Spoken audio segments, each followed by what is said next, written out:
Hello everyone, I am Armandeep Singh and today we are going to discuss the GS paper 1 questions. GS 1 2021 questions, and we'll see that how we are going to write the answers for these questions. Okay, I am going to discuss 3 questions with you. One question will be of 60 words, one will be of 120 words, and the third question will be of 400 words. So these are the 3 questions which I am going to discuss with you. The first question is, write a critical note on the major spy mutinies before the 1857 revolt. This was a 60-word question. Okay, so basically you don't need much in this. What you need to know, write down in this कि आपको सिर्फ और सिर्फ mutinies का पता होना चाहिए. The more number of mutinies you know, the more you are able to replicate in your answers, the more marks you will fetch. Okay, so this question is quite simple. Okay, before 1857 many revolts have occurred. In the case of peasants, tribal revolts and religious uprisings. आपने देख पड़ा यह कि Santhal rebellion का होना, bill uprising, okay, then आपका ये Moplah rebellion हो गया. ये सारे के सारे इससे पहले के रिबेलियंस थे, but they were more civil in nature. Here he is asking about the sepoy mutinies basically. Okay, तो स्पाई म्यूटनीज के बारे में पूछना चाहता है. तो आप इसका इंट्रोडक्शन जो है वो लिख सकते हो इन maximum 10 words. I won't say more than that. A single one-liner introduction that 1857 was not an isolated event and many revolts have occurred before this, या फिर many spy mutinies have occurred before it. So then you will start writing them like following. Okay, this might be your simple introduction, one-line introduction. Okay, here you can write. Then we will come to the body part. In body part, you keep on writing down the number. Write down them number wise. और ये अगर paragraph form में लिखना है तो paragraph form में भी लिख सकते हो. It is fine, but I will suggest that go with the numbers. तो पहला पॉइंट लिखोगे तो यहाँ पे आप लिख सकते हो that Bengal spy mutiny of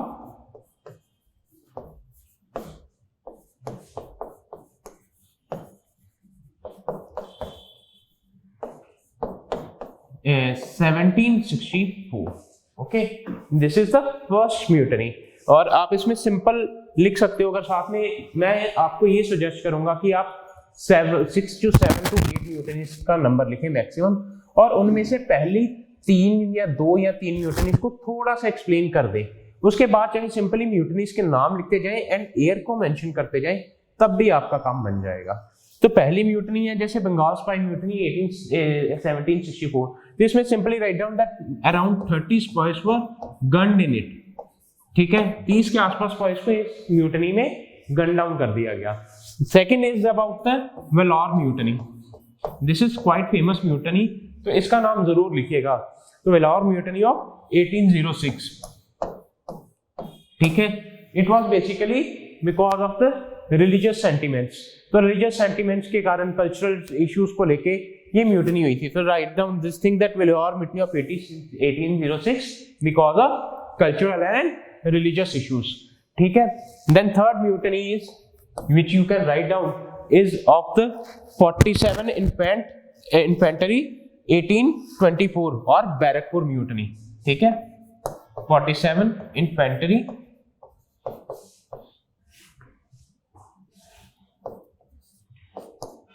1824 और साथ में यहाँ पे लिख देना Barrackpore.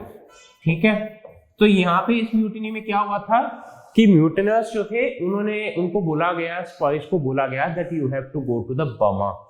Burma is present day Myanmar. तो वहां पे आपको जाना है and you have to fight for the company.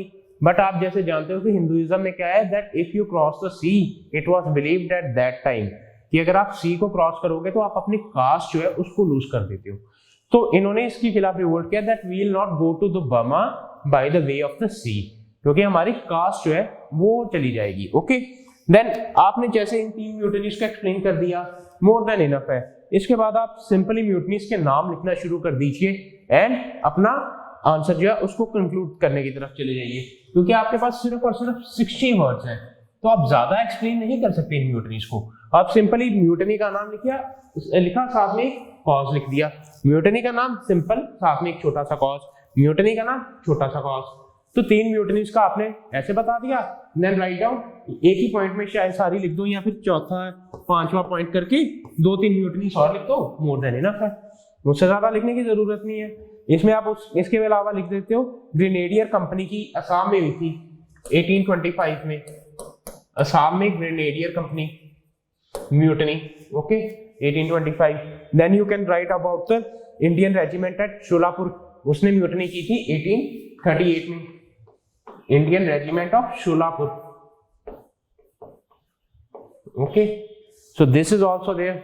Then there are many mutinies, अगर आप पढ़ना शुरू करोगे you will find many, like 34 native infantry, 22nd native infantry, 66 native infantry, 37 native infantry, and the years are like 1844, 1849, 1850, 1852. So these are all the years and the name of the mutinies. So 5वें point में इसका नाम लिख दो, इन दोनों में से एक का नाम यहाँ पे लिख दो, and then move towards the conclusion, okay। तो conclusion में लिख देना that these were, जब कंक्लूजन लिखोगे तो कंक्लूजन में सिंपल 1 लाइनर होना चाहिए एंड मैक्सिमम 10 वर्ड्स, इससे ज्यादा मैं नहीं आपको सजेस्ट करूंगा, क्योंकि 60 वर्ड्स में आपने आंसर लिखना है, 10 वर्ड आपने बॉडी को इंट्रोडक्शन को दे दिए हैं, 10 कंक्लूजन को दे दिए हैं, 40 वर्ड्स में बॉडी लिखिए, पॉइंट्स लिखिए, काम खत्म। इसमें आपका काम हो जाएगा, क्योंकि आपके पास लिखने को तो बहुत कुछ होगा, लेकिन आपको उस मटेरियल को यूटिलाइज कैसे करना है ये सोचना है। तो आपको म्यूटनीज तो बहुत सारी याद है और उनकी रीजंस भी पता है, तो आप इन सब के बारे में मत लिखिए, रेदर देन आप सिंपली म्यूटनीज का नाम लिखिए। जितने ज्यादा आप म्यूटनीज का नाम लिखेंगे उतना ज्यादा आपको मार्क्स फेच करने का मौका मिलेगा, ओके। तो कंक्लूजन 1 लाइनर लिख दीजिए इसमें, that these mutinies ultimately led to the revolt of 1857, simple 1 liner, काम खत्म, ठीक है। इससे ज्यादा लिखने की जरूरत भी नहीं है आपको, क्योंकि आपको एक लाइन में अपना काम खत्म करना है, okay. So 60 words questions are quite easy to handle, you simply need to know the facts, a single liner introduction and a single liner conclusion, okay. इस क्वेश्चन में इंट्रो के मामले में आप एक और इंट्रो लिख सकते थे, that these mutinies before the 1857 revolt has their causes in this socio-economic and political reasons, okay।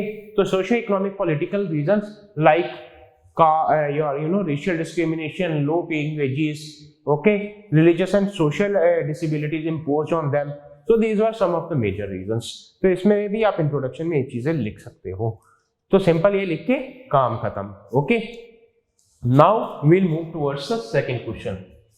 So second question is basically related to your human geography, okay। So the question is, analyze the distribution of population in India with special reference to very high and very low densities।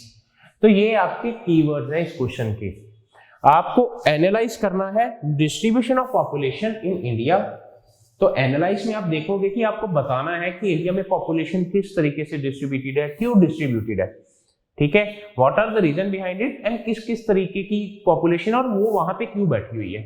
और उसमें भी आपको किसके ऊपर special emphasis देना है, area which have very high population and very low population. It's not talking about the areas with the moderate level of population, तो आप मॉडरेट लेवल ऑफ पॉपुलेशन वाले एरियाज को नहीं छुओगे। यही अगर क्वेश्चन 400 वर्ड्स में होता तो फिर हम इस चीज को एक्सपेंड करने की कोशिश करते हैं, लेकिन ये क्वेश्चन था सिर्फ 120 वर्ड्स में, तो इसमें हमको बहुत चुनिंदा शब्दों का इस्तेमाल करना है। We have to be very conscious with the words we are choosing for the answer, okay. So in this question the introduction as I told you should be around 15 to 20 words maximum, don't go more than that, क्योंकि आपको बीच में भी body part में भी तो कुछ ना कुछ लिखना है। तो इसकी इंट्रोडक्शन जो है वो बहुत इजी लिखी जा सकती है, that right now that the population of India is almost 1.4 billion and almost 17% of the world population is living in India. ठीक है, सिंपल इंट्रोडक्शन, आपने फैक्ट बेस्ड इंट्रोडक्शन दे दिया अगले बंदे को, तो आप इससे शुरू कर सकते हैं। ठीक है, यहाँ आप पॉपुलेशन डेंसिटी के बारे में डिफाइन कर सकते हैं, दैट इंडियन पॉपुलेशन की डेंसिटी एवरेज स्टैंड के ऊपर क्या है, that average density of India is 382, ठीक है, पर स्क्वायर किलोमीटर। ठीक है, 182 people per square kilometre, this is according to the 2011 census. तो आप इस फैक्ट को भी बीच में डाल सकते हैं, इससे इंट्रोडक्शन शुरू कर सकते हैं। ठीक है, तो ये 2-3 तरीके से आप इंट्रोडक्शन शुरू कर लीजिए। ठीक है, तो ये यूएन की रिपोर्ट ने बोला है, जो मैंने आपको पहले चीज बोली, that according to the recent UN report the population of India is almost 1.4 billion and it contribute nearly 17% of world population। तो आप इससे अंदाजा लगा सकते हैं कि एटलीस्ट एवरी 5th और 6th person in the world right now is an Indian. ठीक है, तो दुनिया का 1/6 पार्ट जो है ऑलमोस्ट पॉपुलेशन का इंडिया में रह रहा है। तो आप ये भी लिख सकते हो कि इतनी बड़ी population 17% of the world population is living in just 2.4% of the geographical area. This is also the fact which you can realise enter. तो ये आयरनी बेस्ड हो जाएगा that with just 2.4% of the geographical area, India is handling almost 17% of the world population। तो इतना population pressure है, इतना population density है India में, तो this is irony based introduction, तो आप इसको भी यूज कर सकते हो। ठीक है, तो ये आपको मैंने 3 तरह की बेसिकली इंट्रोडक्शंस बता दी है जिनको आप यूज कर सकते हो। आप ये सेंसस का डाटा सिंपली यूज कर लीजिए पॉपुलेशन डेंसिटी के लिए, आप यूएन की ये रिपोर्ट कर लीजिए, या आप 2 फैक्ट्स को इकट्ठा कर दीजिए ज्योग्राफिकल को और उनको यूज कर लीजिए। ठीक है, कि आप कम चीजों के अंदर भी बहुत ज्यादा पॉपुलेशन को संभाल रहे हो। सो इन चीजों से आप इंट्रोडक्शन शुरू कर सकते हैं। ठीक है, next is we are going to look at the body part. तो बॉडी पार्ट में आप क्या करोगे,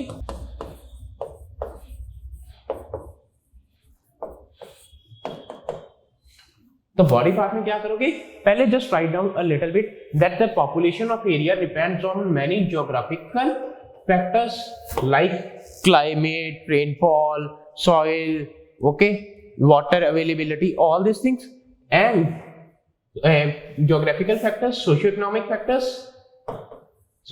factors like infrastructure, highways, ठीक है, आपका industries, agriculture, all these reasons, और the population also depends upon the religio-cultural factors। Religio-cultural factors में आप देख सकते हो like places of pilgrimage. India में क्या है कि रिलीजियस टाउन्स भी हैं जहां पे इंडस्ट्री नहीं है, जहां पे कुछ नहीं है, लेकिन वो रिलीजियसली बहुत ज्यादा इंपॉर्टेंट है, तो रिलीजियस डेस्टिनेशन के तौर के ऊपर भी काम करते हैं। तो आप ये भी लिख सकते हो that the places of cultural and religious importance they also experience huge population. Okay, तो ये आप स्टार्टिंग यहां से कीजिए।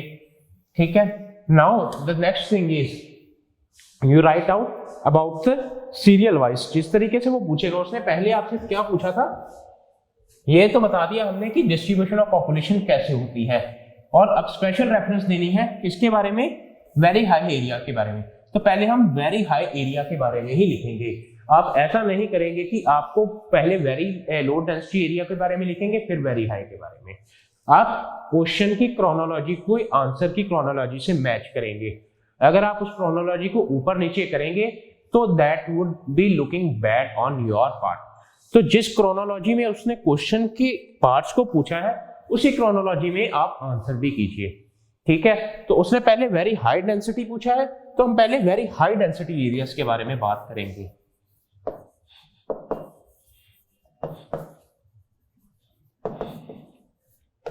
तो हाई डेंसिटी पॉपुलेशन वाले एरियाज कौन से होते हैं? These are the areas which are having population above 1000 person पर स्क्वायर किलोमीटर्स। आपको अगर ये सिंगल एक फैक्ट पता है तो आपका सारा का सारा आंसर खुद ब खुद निकल जाएगा, क्योंकि आपको क्या करना है, आपको सिर्फ और सिर्फ उन स्टेटों के नाम लिखने हैं अब जहां पे इंडिया की population above 1000 people per square kilometre है। तो आप देख लीजिए कि बहुत गिनती की स्टेट्स हैं जिनमें पॉपुलेशन अबव 1000 स्क्वायर किलोमीटर है, 1000 पीपल पर स्क्वायर किलोमीटर है। And these are the states like West Bengal, okay, Bihar, then you have some UTs. तो यूटीज में आप ज्यादातर देखोगे तो population is very high. UTs like Delhi, Chandigarh हो गया आपका, दमन एंड दीव, ठीक है, Pondicherry, these are the UTs with very high population. और दिल्ली में तो पॉपुलेशन जो है density that is more than 11,000, तो आप मेंशन कर दीजिए साथ में, ठीक है। एक और चीज आपको बताता हूं कि आप रफ फिगर्स भी अगर लिख दोगे तो तब भी काम चल जाएगा। You don't need to remember exact number for the Delhi population. आपको एग्जैक्ट नंबर नहीं पता है, फॉर एग्जांपल दिल्ली की पॉपुलेशन इस टाइम पे है 11,297 पीपल पर स्क्वायर किलोमीटर। तो आपको अगर ये नंबर नहीं पता है, don't worry, just write down it's around 11,000 people per square kilometre. तो आपको उस डिजिट के सबसे पास के नंबर के ऊपर राउंड ऑफ कर देना है, तो आपका फैक्ट तब भी सही माना जाएगा, because you are giving a rough figure. इतनी सारी फिगर्स हैं, सब आपको याद नहीं रहेंगी, तो this is another way of improvising your answer. तो आप रफ फिगर दे दीजिए कि दिल्ली के ऑलमोस्ट 1100 है, बिहार में ऑलमोस्ट 1100 के आसपास है, वेस्ट बंगाल में ऑलमोस्ट है 1030, ठीक है। चंडीगढ़ की बात करें तो उसमें है ऑलमोस्ट 9200। तो रफ फिगर दे दीजिए तब भी काम चल जाएगा। ऑलमोस्ट लिख दीजिए दैट ऑलमोस्ट अराउंड दिस, तो ही विल अंडरस्टैंड कि हाँ आपको आइडिया है कि कितनी पॉपुलेशन है, क्योंकि एग्जैक्ट फिगर्स कभी भी याद नहीं रहते हैं। इतने सारे फिगर्स हैं, आप नहीं सारे याद कर सकते हैं। आपको कुछ फिगर्स एग्जैक्ट याद रखने होते हैं, लाइक मोस्ट इंपॉर्टेंट इवेंट्स जिन डेट्स पे हुए हैं, आपको वो डेट्स तो याद रखनी पड़ेगी और वो ईयर्स भी याद रखने पड़ेंगे। लेकिन कुछ ऐसे इवेंट्स भी होते हैं जिनका आपको एग्जैक्ट डेट नहीं भी पता है, लेकिन अगर आप उसके आसपास का एरिया मेंशन कर दोगे तब भी आपका काम बन जाएगा। तो like if you do something has happened in the year, I am just giving you a rough idea that if something has happened in an year 1823 और आपको एग्जैक्ट ईयर नहीं पता है उसका, ठीक है, और वो इवेंट इतना मायने भी नहीं रखता था कि आपको उसकी डेट जरूरी याद करनी पड़े, तो आप सिंपली वहां पे लिख दोगे 1820s, अर्ली 1820s, तो वो बंदा समझ जाएगा कि हाँ 1820s के फर्स्ट पार्ट की बात कर रहा है वो, ठीक है। तो इस तरीके से भी आप इम्प्रोवाइज कर सकते हैं फ्रैक्शन फिगर्स के साथ, अगर एग्जैक्ट फिगर्स नहीं याद रहते, ठीक है।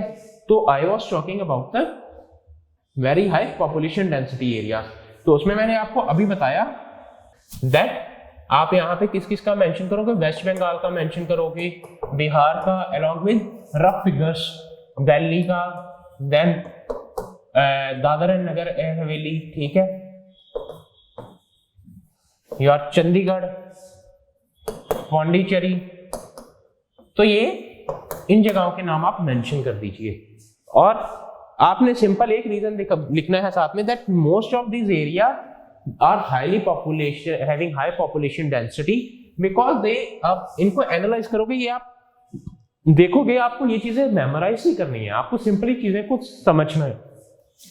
आप देखोगे ये स्टेट्स हुआ जहां पे प्लेन एरिया है और गैंगीस रिवर जो है बीच में से निकलती है, तो गंगेटिक प्लेन में होने के कारण है, तो प्लेन एरियाज में हमेशा पॉपुलेशन डेंसिटी ज्यादा रहेगी, वाटर रिसोर्सेज अवेलेबल है, ठीक है, plain area plus water resources are available and the climate is up to the mark. तो मॉनसून आता है, अच्छा क्लाइमेट रहता है, अच्छी फसल हो रही है, तो इस एरियाज में पॉपुलेशन डेंसिटी ज्यादा है।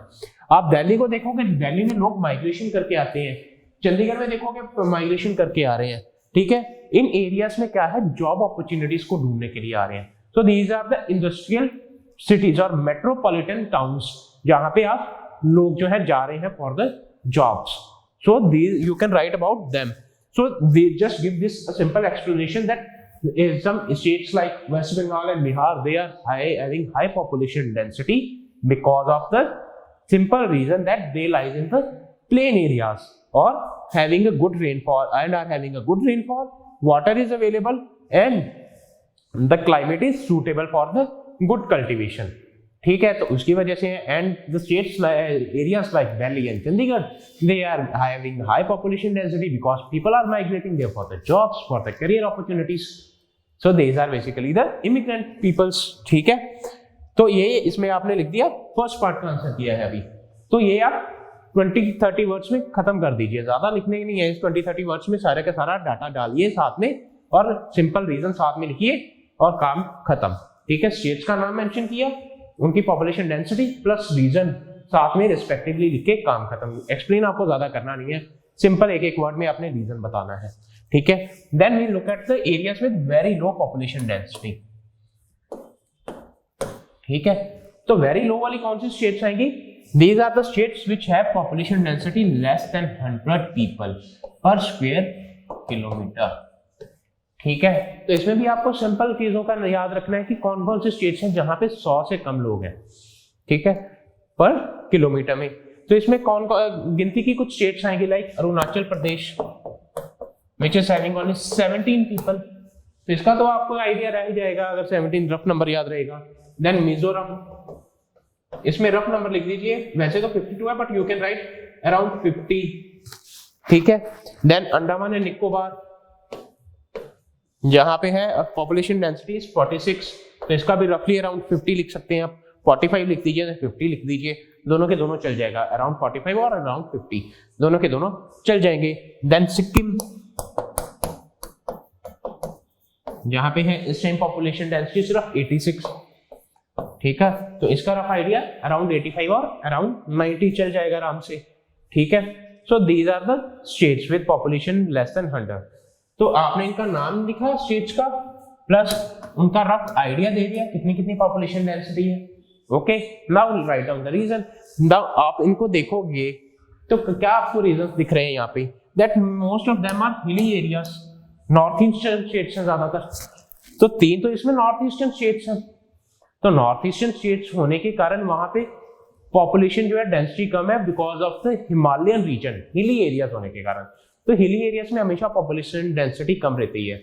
उसके अलावा आप देखोगे तो most of the states they are having many political instabilities, ethnic issues हैं बहुत ज्यादा, उसके कारण भी वहां से लोग माइग्रेट करते हैं। अगर पॉपुलेशन बढ़ने भी चाहे तो माइग्रेट करना शुरू कर देते हैं, इंडस्ट्री नहीं अवेलेबल है। तो these are some of the region why these states are having the low population density. Okay, आप इसमें भी कुछ स्टेट्स हैं उनके बारे में लिख सकते हो साथ में कि that it is not just the plain areas which determine the population density, क्योंकि आप अगर प्लेन एरियाज में देखोगे तो राजस्थान में तो बहुत ज्यादा पॉपुलेशन डेंसिटी होनी चाहिए, वो भी तो प्लेन एरिया है, but it is also the availability of the other resources like water. ठीक है, like water, like climate, rainfall. तो रेनफॉल जो है वो बहुत बड़ा एक डिसाइडिंग फैक्टर है। आप इसीलिए देखोगे तो इंडिया की वेस्ट साइड से जैसे ही आप ईस्ट साइड से वेस्ट साइड की तरफ मूव करना शुरू कर दोगे, फॉर एग्जांपल अगर आप मैं इंडिया का मैप दिखाऊं आपको,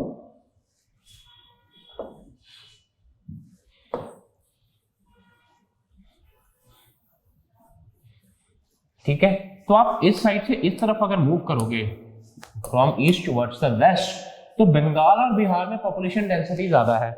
बिहार से आप राजस्थान यूपी में जाएंगे और कम हो जाएगी, हरियाणा में जाएंगे और कम हो जाएगी, राजस्थान में और कम हो जाएगी। तो आप देखेंगे तो ये पॉपुलेशन डेंसिटी एक चीज के साथ बहुत सिमिलैरिटी शो कर रही है, which is the rainfall pattern monsoon का। तो आप देखिए कि रेनफॉल एक बहुत बड़ा डिसाइडिंग फैक्टर है, तो आप इसके बारे में भी लिख सकते हैं that as we are moving from east to the west India the population density keeps on decreasing as the rainfall keeps on decreasing। तो वाटर एज रिसोर्सेज की अवेलेबिलिटी नहीं है जिसके कारण पॉपुलेशन कम होती है। ठीक है, तो आपने वेरी हाई के बारे में भी लिख दिया, वेरी लो के बारे में भी लिख दिया। तो दोनों के बारे में लिखने के बाद अगर यही क्वेश्चन 400 वर्ड्स में था तो आपको moderately areas having population densities जो है उनके बारे में भी लिखना था, like your Punjab, like your Chhattisgarh, Madhya Pradesh, Maharashtra, even you have to mention the UP here, Kerala. तो दीज आर द स्टेट्स जिनके बारे में आपको लिखना था, गुजरात, और इनका अलग अलग रीजंस हैं। फॉर एग्जांपल अगर आप गुजरात और महाराष्ट्र को देखेंगे तो वहां पे इंडस्ट्रियलाइजेशन के कारण, Tamil Nadu agriculture and industrialisation, Kerala because of the coastal areas are very fertile, Punjab and Haryana obviously you know they are the areas of the greenery basket, तो वहां पे एग्रीकल्चर के कारण, ठीक है। Same is the case with UP. As far as the states like Jharkhand and Chhattisgarh are concerned, वहाँ पे mineral resources है, forest and mineral resources, और वो सारा ट्राइबल इनहेबिटेड एरियाज है। तो आप इनके बारे में हल्का हल्का खुद ही सोचोगे, यू विल अंडरस्टैंड कि हाँ यार ऐसे ऐसी पॉपुलेशन डेंसिटी इस वजह से है। तो अगर आपको रिसोर्सेज की अंडरस्टैंडिंग है और आपको बेसिक टोपोग्राफी की अंडरस्टैंडिंग है तो पॉपुलेशन डेंसिटी को आप खुद ब खुद समझ जाओगे। And it is a very simple question, very simple question, बहुत आसानी से अटेम्प्ट हो सकता था, ठीक है। अब हम बात करते हैं इसके कंक्लूजन की।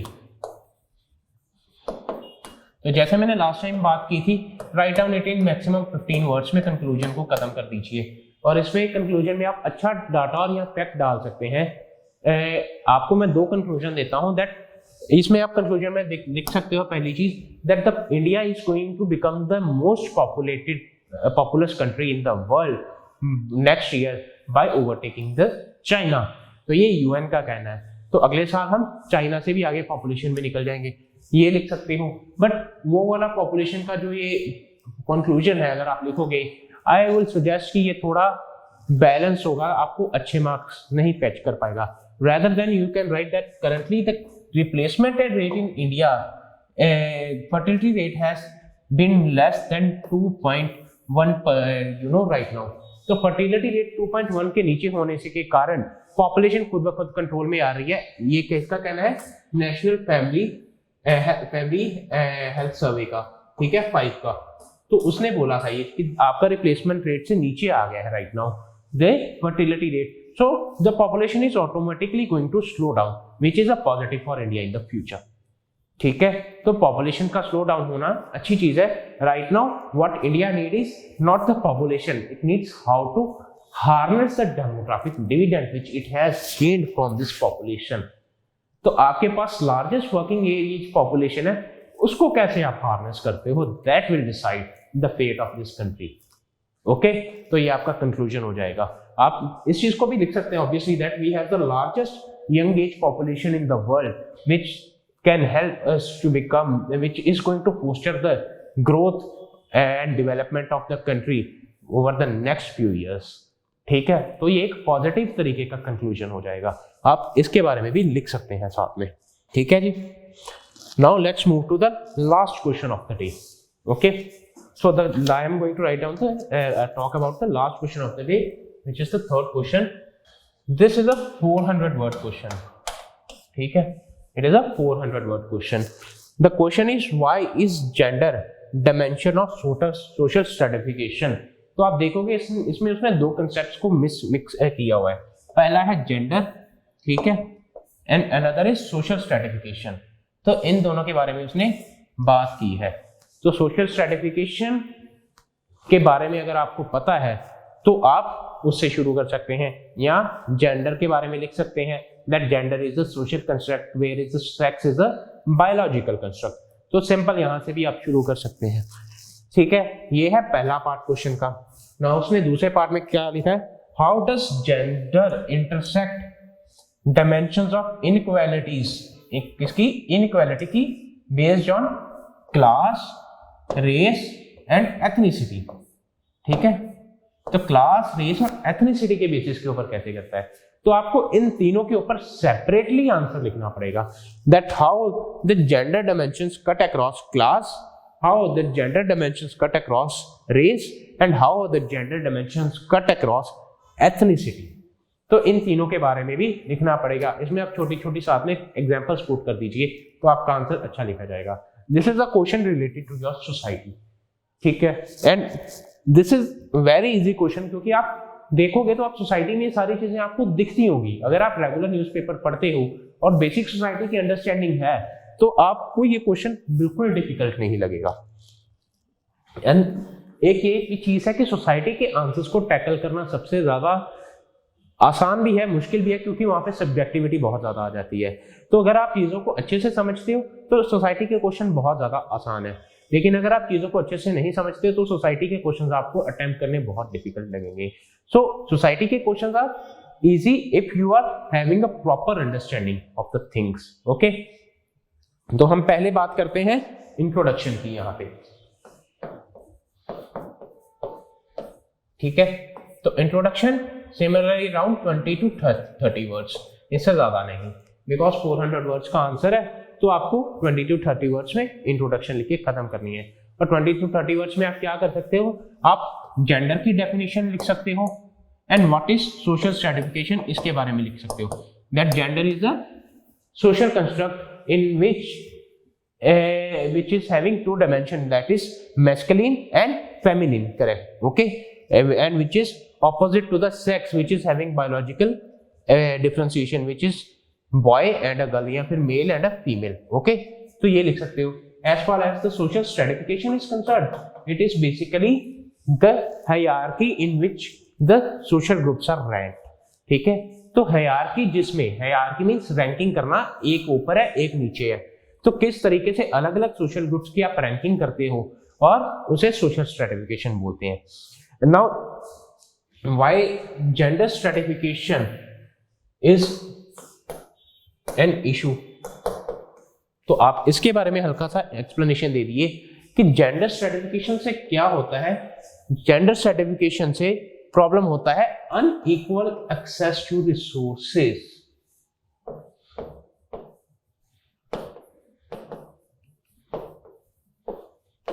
तो अनइक्वल एक्सेस टू रिसोर्सेज जो है, that is the major issue here. Okay, तो gender stratification is why having a negative impact on the society, कि सोसाइटी का एक हिस्सा that is males, they mostly enjoy all the power, position and status.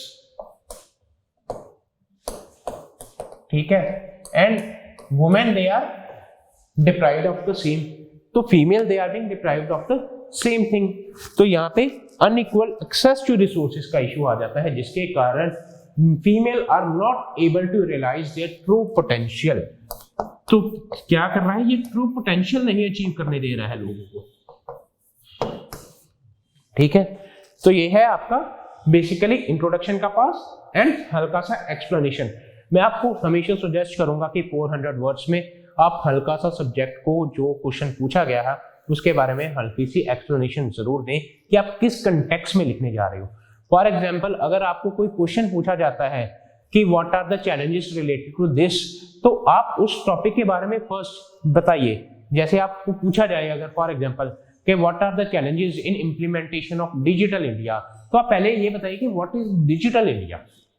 400 words में ये चीज जरूर कीजिए कि 400 वर्ड्स में डिजिटल इंडिया कैंपेन कब लॉन्च हुआ है, क्या मोटिव है कि डिजिटल इंडिया में कैंपेन से ये चीजें अच्छी होगी जिससे हम प्रॉब्लम सॉल्व होगी। बट इसको ज्यादा एक्सप्लेन नहीं करना है, बट हल्का सा जरूर एक्सप्लेन कीजिए, लाइक इन 3, 4, 5 लाइन्स। ओके, तो 3-4 लाइनों, 3 लाइनों में या 4 लाइनों में आप इस चीज को अगर हल्का सा भी एक्सप्लेन कर देंगे तो आपके क्वेश्चन का एक स्ट्रक्चर बन जाएगा प्रॉपर।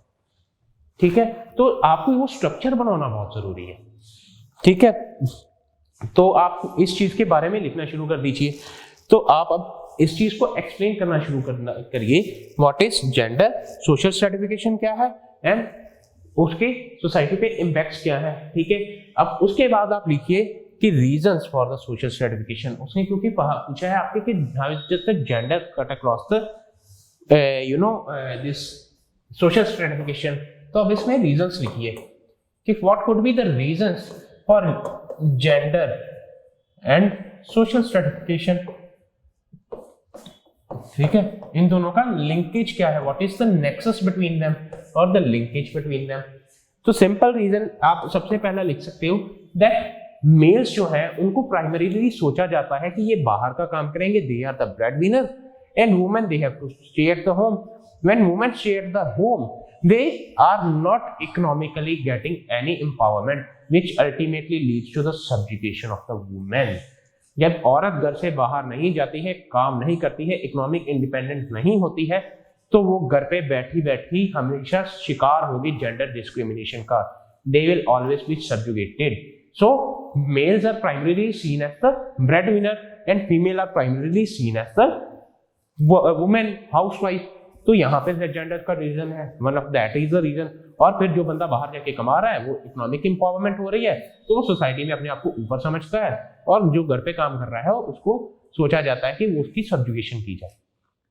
ठीक है, पहला रीजन तो ये हो गया. दूसरा आप लिख सकते हो डिवीजन ऑफ लेबर्स. मतलब इसी चीज का एक्सप्लेनेशन है कि आप जेंडर को एक स्टीरियोटाइप कर देते हो कि ये काम सिर्फ और सिर्फ वो औरतों के लिए बने हैं, या ये काम सिर्फ और सिर्फ मर्दों के लिए बने हैं.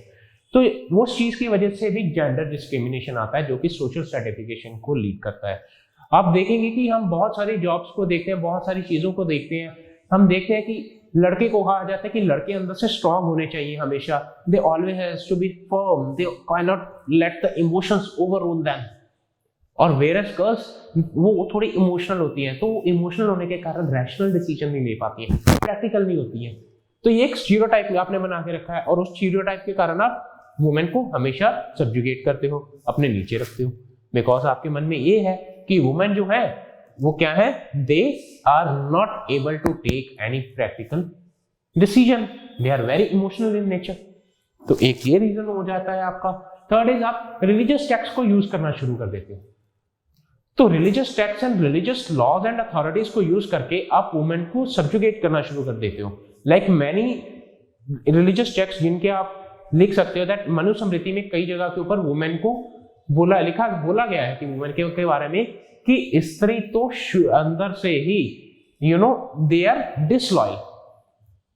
दिस इज मनुस्मृति में लिखा है. कहां से प्रूफ है यार, कौन कहता है कि ऐसा नहीं ऐसा है.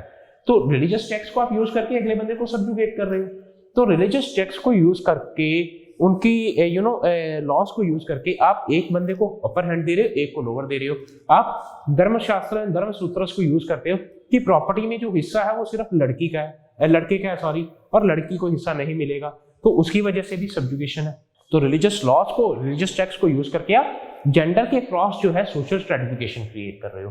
तो these are some of the reasons जिनके बारे में आप लिख सकते हो, एक्सप्लेन कर सकते हो इसमें. ठीक है, तो now second part of the question, this was the first part. Okay, यहां तक था ये first part. Now how does it intersect across the inequalities based on class. Inequalities based on class. तो सबसे पहले क्लास में देखेंगे हम. ठीक है, तो क्लास में इनइक्वालिटीज कहां से आती है. क्लास में हर एक जगह के आपको ऊपर दिखेगी यार. क्लास में आप देखोगे तो वुमेन बेस्ड जॉब्स है. आज तक आप पिंक कॉलर जॉब्स की बात कर रहे हो.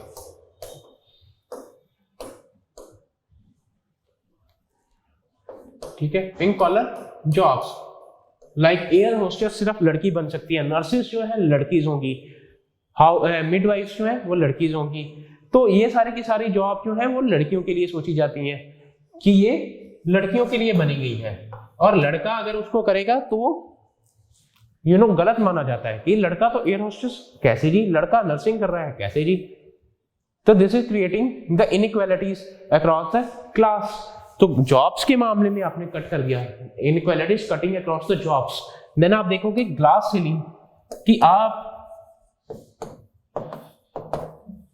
प्रमोशन ले पा रहे हो लेकिन लड़के को ज्यादा प्रमोशन मिलेगी, लेकिन लड़की although she is having all the abilities, उसको वो एक प्रमोशन नहीं मिल रहा है. ठीक है, she can see that she has almost reached there but something is preventing her from moving on to the next step just because she is a women. तो women होने के कारण उसको प्रमोशन नहीं देते. जैसे आप देखोगे तो बोर्ड ऑफ डायरेक्टर्स में बहुत कम वुमेन को रिप्रेजेंटेशन मिलती है. बहुत कम वुमेन है जो सीईओ है कंपनीज की. ठीक है, most of them are male. Political leaders most of them are male, female बहुत कम है. तो it is cutting across the class. ठीक है, इसमें आप डाटा कोट कर सकते हो ऑब्वियसली एक that women in India earn 80% less than the main. तो 80% लेस देन द मेन जो है वो है. आप इसमें लेबर फोर्स पार्टिसिपेशन का लिख सकते हो that in India labour force participation rate of women is very very low in comparison to the world, almost only 24%. तो इतना कम लेबर फोर्स पार्टिसिपेशन रेट है, ये भी बताता है कि how the gender is cutting across the class dimension. तो इन चीजों को यूटिलाइज करो, ये डाटा लिखो साथ में, 2-3 डाटा से के लिखो और 2-3 ये साथ में एग्जांपल्स लिखो, your class section will be covered. ठीक है, तो ये हो गया क्लास के रिगार्डिंग। दूसरा उसने हमसे पूछा था अक्रॉस द रेस, तो रेस में आप क्या लिखोगे, रेस हो गया, तो रेस में आप कलर के बेसिस के ऊपर डिस्क्रिमिनेशन कर रहे हो, ब्लैक वुमेन है, ब्राउन वुमेन है, व्हाइट वुमेन है, आप सोचते हो कि ब्लैक कलर जो है वो बुरा है, तो black women can not be beautiful, why the black women can not be beautiful, why the brown women can not be beautiful and only a white women can be beautiful, where it is written beauty does not have a colour. लेकिन हम stereotyping कर रहे हैं, हम ads दे रहे हैं, commercialisation कर रहे हैं वुमेन की, और उनमें किनको मॉडल्स को लेते हैं, who are basically of the fair colour. Film में एक्ट्रेस कौन सी होनी चाहिए, जो बहुत ज्यादा सुंदर है, जो बहुत ज्यादा सफेद रंग की है। आप ब्यूटी क्रीम प्रोडक्ट्स लेके आ रहे हो और आप एड्स दे रहे हो कि अपना इतने दिनों के अंदर रंग गोरा कीजिए, use fair and lovely and get yourself a white skin in few days. तो ये चीज जो है कटिंग अक्रॉस द रेस है। आपने पहले से ही सोच के रखा है that based on the colour these women are not up to the mark, these women are up to the mark. अगर वो लड़की व्हाइट कलर की है, she is higher in the ranking, if she is of black colour she is lower in the ranking, if she is brown she is just intermediate at the middle level. तो आपने race की basis के ऊपर discrimination किया है with in the women's. ठीक है, तो you can write about the race also up here. Then last is ethnicity, based upon the ethnicity.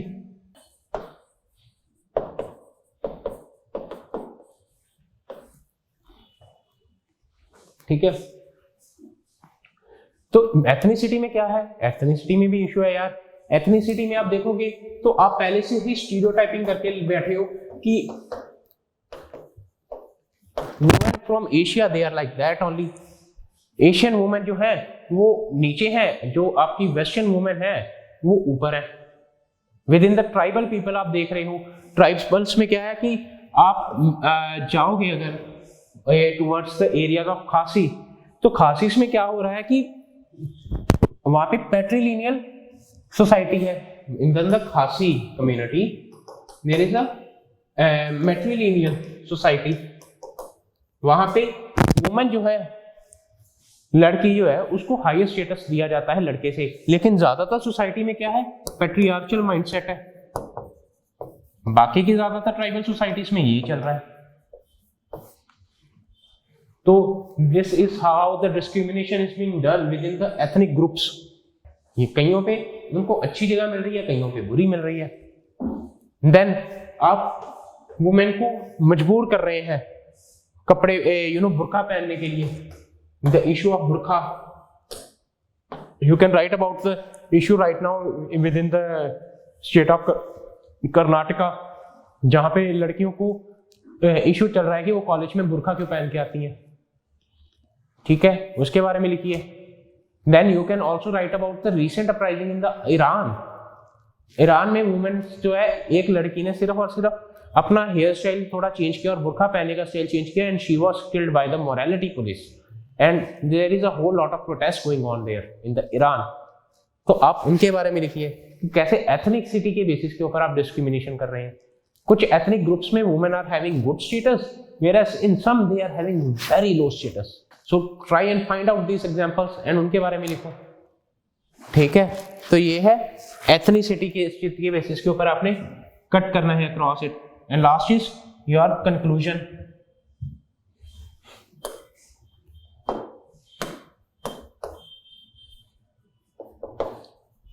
तो कंक्लूजन करना है, as I always say to you, just write down the conclusion in 20 words, 25 words, maximum 30 words, काम खत्म, इससे ज्यादा नहीं। ठीक है, 30 वर्ड्स तक, क्योंकि कंक्लूजन आपका 3-4 लाइनों तक ही अच्छा लगता है। ज्यादा लंबा कंक्लूजन भी रीडर को बोर कर देता है जो पेपर चेक करने वाला है। तो 3-4 लाइनों में आप कंक्लूजन लिख दीजिए, मोर देन इनफ होगा।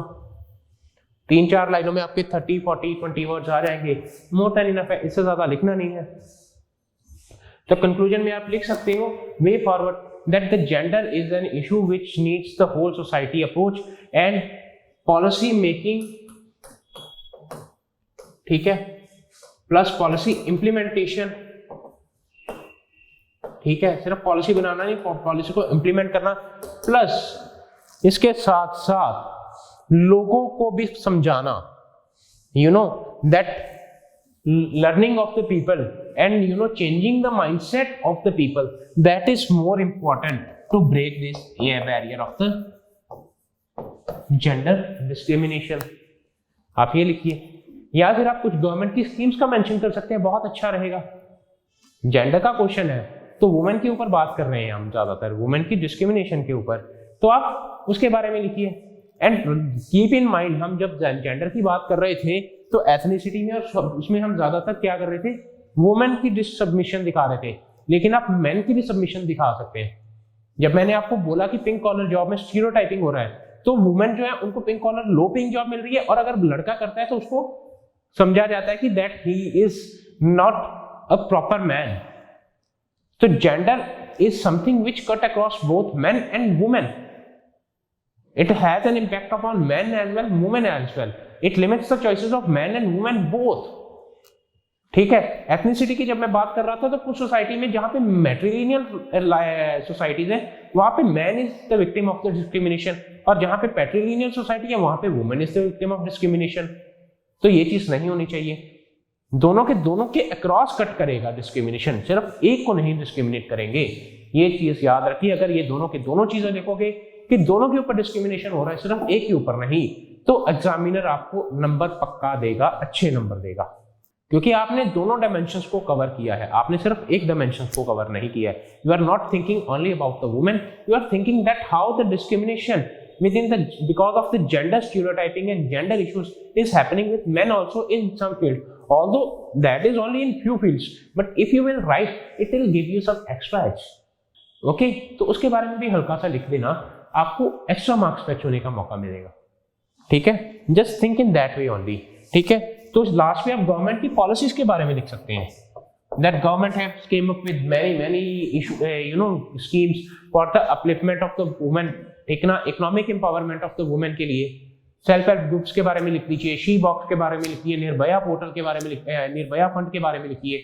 ठीक है, you can write about the recent amendments to the labour code, जहां पे वुमेन्स को ज्यादा वर्किंग की आजादी मिल गई है। ठीक है, उसके बाद आप मैटरनिटी एक्ट के बारे में लिख सकते हैं, उसकी एग्जांपल डाल दीजिए बीच में, recent amendment to the maternity act.